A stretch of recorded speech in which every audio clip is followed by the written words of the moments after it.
Halo teman-teman, kali ini kita akan bawakan sebuah kisah tentang seorang anak yang hanya tinggal bersama ibunya hampir selama hidupnya. Ia bernama L.S. Lowry, ia hanya melukis sepanjang hidupnya untuk ibunya yang bernama Elizabeth Lowry. Sayangnya, Mrs. Lowry tidak pernah menyukai lukisan miliknya, namun yang ia lakukan adalah melukis dan melukis lagi. Lowry juga sangat mencintai ibunya. Ia selalu menuruti dan mendengarkan apapun yang ibunya katakan sampai ia tidak pernah melakukan yang ia inginkan. Suatu hari, seseorang tertarik kepada lukisan Lowry dan ia mendapat kesempatan melakukan pameran, namun Mrs. Lowry melarangnya. Kisah nyata ini kemudian dikemas dalam sebuah film yang berjudul Mrs. Lowry and Son yang dirilis pada tahun 2019. Seperti apakah kisahnya? Daripada membuat kalian semakin penasaran, langsung saja ke alur ceritanya.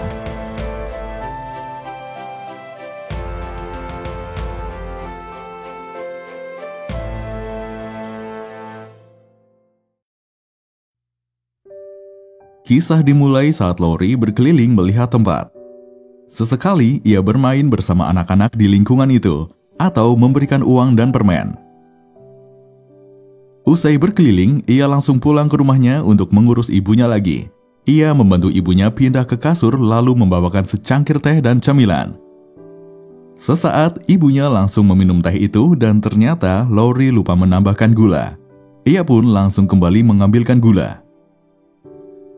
Setelah itu, Mrs. Lowry menanyakan apakah hari ini Lowry dalam kesulitan. Lowry menjawab kalau harinya baik. Mendengar itu, Mrs. Lowry bercerita kalau ia merasa kesakitan seperti mau meninggal saja. Lowry langsung menghibur ibunya kalau ia akan berumur panjang, dan hari esok adalah hari kunjungan dokternya. Yang pasti, dokter itu akan meresepkan tonik yang membuat ibunya baik-baik saja. Setelah mendengar itu, Mrs. Lowry bercerita kalau ia tidak pernah merasa baik setelah perceraiannya. Selama hidupnya, Ibu Lowry hanya menyalahkan ayahnya. Ia sungguh kecewa pada ayah Lowry karena ia sudah sangat bergantung. Ia pikir suaminya akan menjadi seorang pengusaha, nyatanya ia tidak bisa diharapkan seperti Lowry. Setelah mengobrol dengan ibunya, Lowry duduk di lantai bawah sambil mengingat apa yang diucapkan ibunya. Ia pun hanya bisa terkekeh mengingat kalimat yang diucapkan ibunya. Setelah itu, Mrs. Lowry memanggilnya. Ternyata Ibu Lowry ingin makan. Kemudian ia menanyakan menu makan malamnya. Lantas Lowry memberitahu kalau menu makannya adalah sosis. Mrs. Lowry langsung menyebutkan permintaannya. Sosisnya harus dipanggang dengan baik. Ia juga meminta roti dan mentega untuk kebutuhan pencernaannya. Sesaat, Lowry malah menemukan sebuah amplop, kemudian ia segera membuka surat itu dan langsung tersenyum saat membacanya. Ia mulai memikirkan akan disimpan di mana surat itu. Akhirnya, ia menyimpan surat itu di belakang toples bumbu dapur, kemudian Lowry langsung membuatkan apa yang ibunya minta. Setelah selesai, Lowry langsung mengantarkan makan malam ibunya. Saat memakan sosis yang Lowry siapkan, Mrs. Lowry menanyakan dari mana asal sosis itu. Kemudian ia memberitahu anaknya kalau sosis yang ia beli bukan sosis fresh. Makan malam berakhir, kini Lowry sedang menunggu ibunya terlelap. Sesekali ia mengajak ibunya mengobrol. Lowry berdiri di samping jendela sambil memperhatikan hujan di luar. Sesaat ia melihat seorang perempuan yang ibunya pernah bicarakan. Ia mengenakan pakaian rapih seperti wanita berkualitas. Namun yang membuat Mrs. Lowry heran kenapa ia tinggal di lingkungan ini. Tiba-tiba Mrs. Lowry mulai membicarakan hal lain. Ia menyuruh Lowry untuk bergaul dengan orang-orang yang berpengaruh demi kepentingan dirinya. Bukan malah hanya duduk di loteng dan hanya mengurusi hobinya. Menurut Mrs. Lowry, kini Lowry harus mulai memikirkan cara melunasi hutang ayahnya. Mendengar itu, Lowry meyakinkan ibunya ia pasti akan melunasi hutang ayahnya karena ia sudah bertekad. Mrs. Lowry sangat penuh kekhawatiran dan selalu mendikte. Ia begitu mengkhawatirkan anaknya karena di usianya sekarang belum menjadi seseorang yang layak versinya. Lowry terus memijit kaki ibunya sambil mendengarkan keluh kesahnya.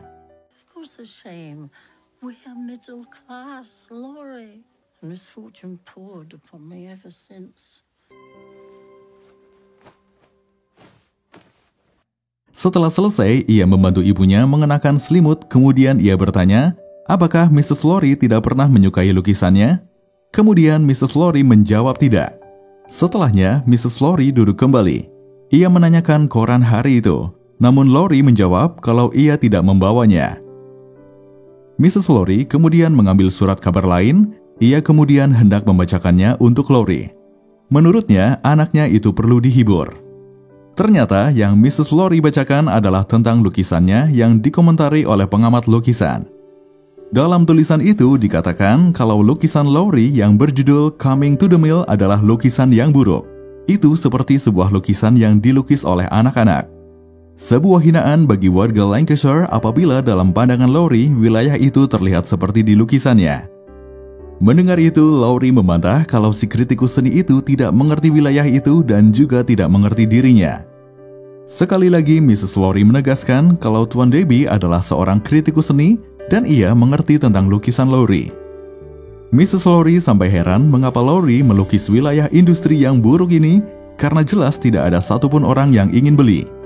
Kemudian Lori menjawab lagi kalau ia hanya melukis apa yang ia lihat. Ia melukis berdasarkan perasaannya.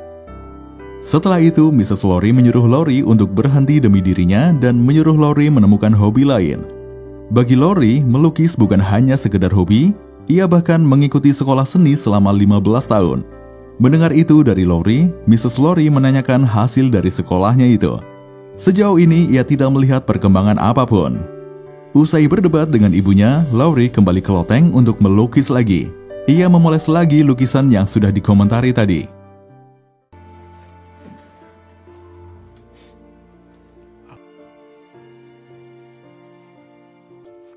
Stroke of the brush there.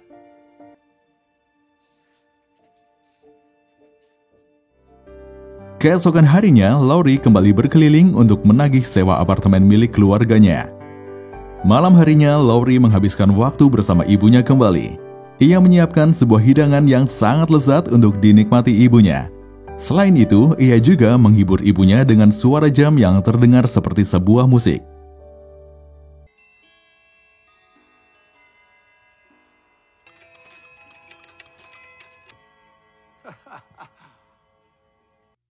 Setelah selesai, Mrs. Lori menanyakan mengapa Lori pulang terlambat.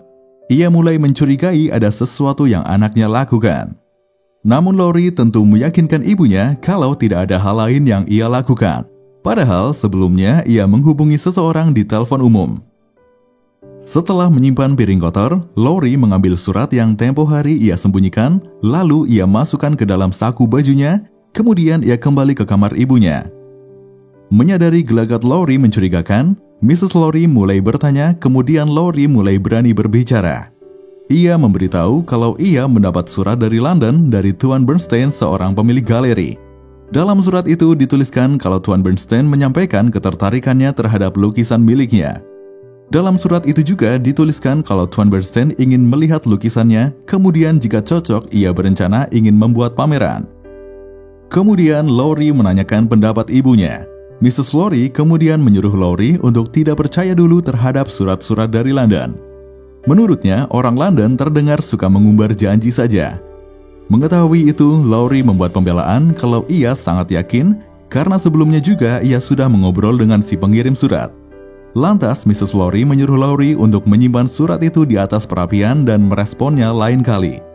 Mendengar itu, Lori langsung berjalan ke dekat perapian. Lalu ia membacakan surat itu lagi, namun Mrs. Lori mengabaikan Lori dan malah membahas hal lain. Di malam yang lain, Lori sedang menemani ibunya. Lori tidak melakukan apapun dan hanya memandangi perapian. Sesaat, ibunya menanyakan apa yang Lori lakukan. Ia juga tiba-tiba memastikan pada Lori kalau ia tidak akan meninggalkan dirinya. Lori langsung berbaring di samping ibunya dan menjawab pertanyaan ibunya kalau ia tidak akan meninggalkan ibunya.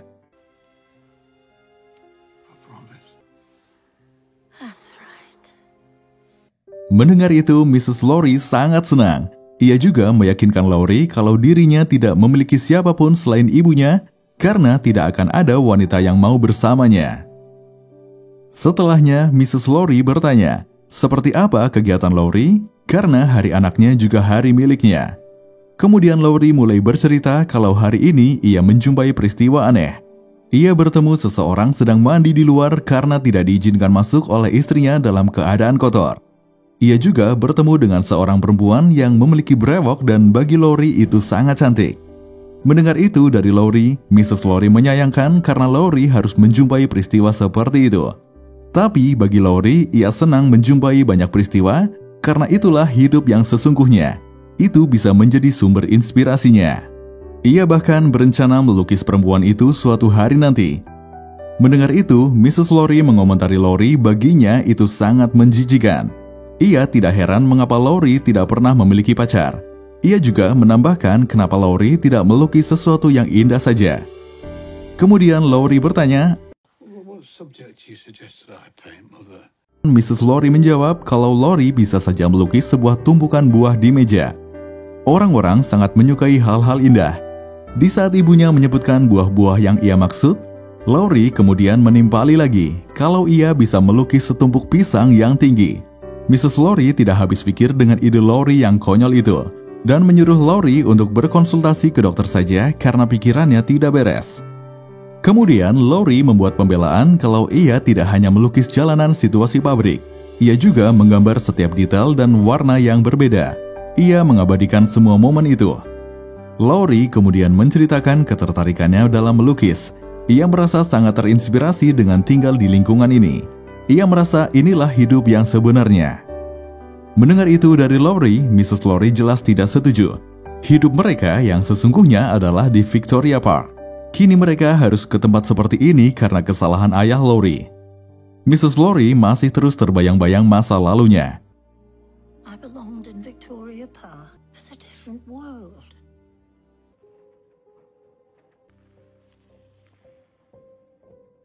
Ia tidak pernah keluar dari sana sampai saat itu.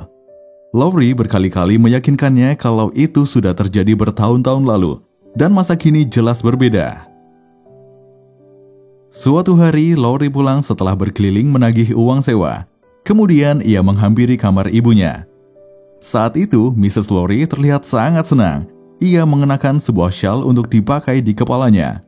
Awalnya, ia bercerita hari itu ia mendapat tamu, yaitu penyewa baru yang tempo hari mereka bicarakan. Perempuan itu menceritakan kenapa ia sampai tinggal di tempat ini. Namun yang paling penting, Mrs. Lori sangat senang karena perempuan itu tertarik pada lukisan Lori, yaitu Sailing Boat 1930. Perempuan itu bukanlah seorang pelukis, namun ia sangat tertarik terhadap lukisan dan selalu menghadiri pameran. Setelahnya, Mrs. Lori meminta Lori untuk mengambil lukisan itu karena ia sangat ingin melihatnya. Sailing boats, 1930. Up here so I can see it for myself. Hurry up.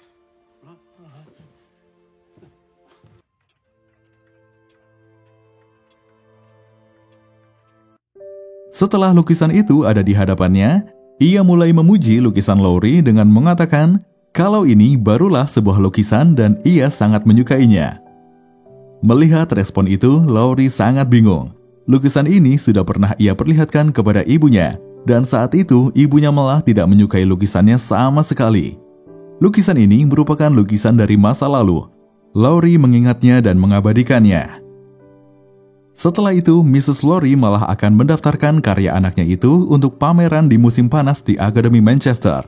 Menurut perempuan itu, para amatir boleh mengikuti pameran itu. Lori sendiri tidak begitu yakin karena ia melukis lukisan itu untuk ibunya. Mendengar itu, Mrs. Lori meyakinkan Lori kalau ia perlu melakukan itu untuk dirinya. Beberapa hari kemudian, Lori berencana membersihkan jendela kamar ibunya. Saat itu, Mrs. Lori sedang membaca surat kabar. Ia heran mengapa Tuan Dorby tidak menyebutkan lukisan anaknya yang sudah ia daftarkan. Padahal seharusnya ia menyadari ada lukisan indah itu. Tak lama, Mrs. Lori menyuruh Lori keluar karena ia akan berbincang sambil menikmati kue vanila bersama perempuan itu dan ia ingin sebuah privasi. Mendengar itu, akhirnya Lori pergi ke tempat yang lumayan jauh. Ia berencana membuat sketsa cerobong asap. Setelah mendapat izin, Lori langsung pergi sesuai rencananya. There's a simplicity to your work. Power of industry. People think they can do what they want. Nobody is free. We're all Singkat cerita, Lowry kembali ke rumahnya. Ia merasa aneh karena ibunya tidak menyaut saat ia memanggilnya. Lowry langsung masuk ke kamar ibunya, lalu bertanya apa yang terjadi karena kue vanila juga masih utuh. Lowry kemudian mencoba mengajak ibunya berbicara. Ia bertanya apakah pertemuannya berjalan lancar. Kemudian ia menyimpan kue vanila itu ke atas lemari. Mrs. Lowry mulai menceritakan situasinya. Kalau sore tadi suasana hatinya sedang tidak baik, begitu pula dengan perempuan itu. Lantas, Mrs. Lowry menyerahkan 2 lembar kertas kepada Lowry. Ia langsung membacanya, ternyata lembar pertama ada sebuah cek bertuliskan 20 pound. Sedangkan lembar satunya tertuliskan kalau Mr. Stanhope yang merupakan suami dari tamu ibunya hendak membeli lukisan miliknya yang bernama Come to the Mill. Mendengar itu, Mrs. Lorina sangat marah karena ia tidak diberitahu kalau Lowry juga mengirimkan lukisan itu ke pameran musim panas. Selain itu, perempuan tadi marah terhadap Mrs. Lowry dan menyuruh untuk tidak menjual lukisan itu karena mengingatkan akan masa lalunya. Dengan melihat lukisan itu terpajang di ruang tamu itu membuatnya frustasi. Karena itu, ia sudah berjanji tidak akan menjual lukisannya. Lowry meyakinkan ibunya kalau Mr. Stanhope menginginkan lukisan itu. Mrs. Lowry malah mengatakan kalau Mr. Stanhope seorang sosialis, ia tidak mengerti seni sama sekali. Ia begitu marah terhadap Lowry karena sudah sangat egois dan merenggut kehidupannya. Lowry langsung menimpali kalau ibunya harusnya merasa senang karena ada seseorang yang menyadari ada sesuatu dalam lukisannya. Bukan hanya Mr. Stanhope, tapi juga Tuan Bernstein yang sudah mengungkapkan ketertarikannya pada lukisan milik dirinya melalui surat. Mrs. Lowry langsung meminta surat itu, kemudian ia mengenakan kacamata bacanya. Setelah itu, ia merobek surat itu dan memberitahu Lowry kalau ia sudah tidak memiliki kesempatan. Thank goodness that's over. Melihat itu, Lowry sangat terkejut. Ia langsung mengambil serpihan surat itu, kemudian ia memberitahu ibunya kalau ia masih memiliki kesempatan, karena Tuan Bernstein belum memutuskan sebelum ia mengirim lukisannya. Perdebatan masih terus berlangsung. Mrs. Lowry mencoba memikirkan hal lain supaya anaknya menyerah. Kemudian ia mengatakan kalau dirinya sangat malang karena berada di tempat itu, terlebih ia tidak pernah menginginkan seorang anak. Menyauti itu, Lowry mengatakan kalau ia adalah anaknya. Ia adalah seorang anak yang melukis untuk ibunya.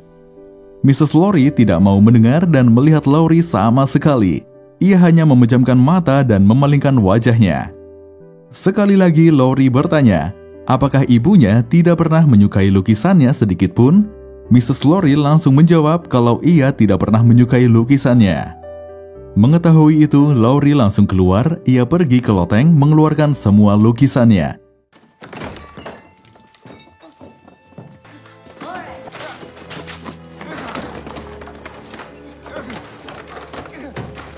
Ia merusak semua lukisan itu, menjatuhkan semuanya tepat di depan kamar milik ibunya. Di saat bersamaan, Mrs. Lowry terus memanggil Lowry supaya kembali ke kamarnya. Ia juga turun dari ranjang untuk berpura-pura terjatuh dan terus memanggil Lowry supaya mau kembali. Tak lama, Lowry lewat di depan kamarnya sambil membawa beberapa lukisan. Setelah selesai membawa semua lukisannya, Lowry langsung berteriak kalau ia akan membakar semua lukisannya. Mrs. Lowry malah menjawab kalau itu yang ia inginkan sejak lama. Lowry kemudian menyiramkan bahan bakar ke atas semua lukisannya. Ia melukis semua ini untuk ibunya, untuk membahagiakan ibunya. Kini, ia harus membakar semua ini karena ibunya tidak pernah menyukai lukisannya. Keesokan harinya, Lowry mengambilkan cek yang ia terima. Ia memutuskan untuk tidak membakar lukisannya karena ia tidak mau mengganggu tetangganya dengan asap. Ia memutuskan untuk mengembalikan lukisan itu kembali ke loteng. Mrs. Lowry senang mendengar itu, kemudian ia menanyakan lukisan sailing boat miliknya. Lowry memberitahunya kalau ia akan menggantung lukisan itu kembali. Mengetahui itu, Mrs. Lowry meminta Lowry untuk menggantung lukisannya di kamar saja supaya ia bisa melihatnya setiap waktu. Lukisan itu merupakan hadiah dari masa lalu. Ia sangat senang memiliki kenangan itu. Ia mengingat dulu bermain bersama Lowry di pantai. Dulu Lowry sangat menawan di masanya dan ia sangat merasa diberkati. Setelah itu, Elizabeth Lowry meninggal pada tahun 1939. Kemudian, L.S. Lowry mengambil pameran di London dan menjadi seniman British yang paling terkenal. Sekarang, lukisannya terjual seharga miliaran pounds. Pada Oktober tahun 2000, Lowry memiliki pusta seni miliknya, I Salford Quest. Seperti itulah kisah tentang seorang anak yang hanya tinggal bersama ibunya hampir selama hidupnya. Ia bernama L.S. Lowry. Ia hanya melukis sepanjang hidupnya untuk ibunya yang bernama Elizabeth Lowry. Terima kasih dan sampai jumpa di alur cerita selanjutnya.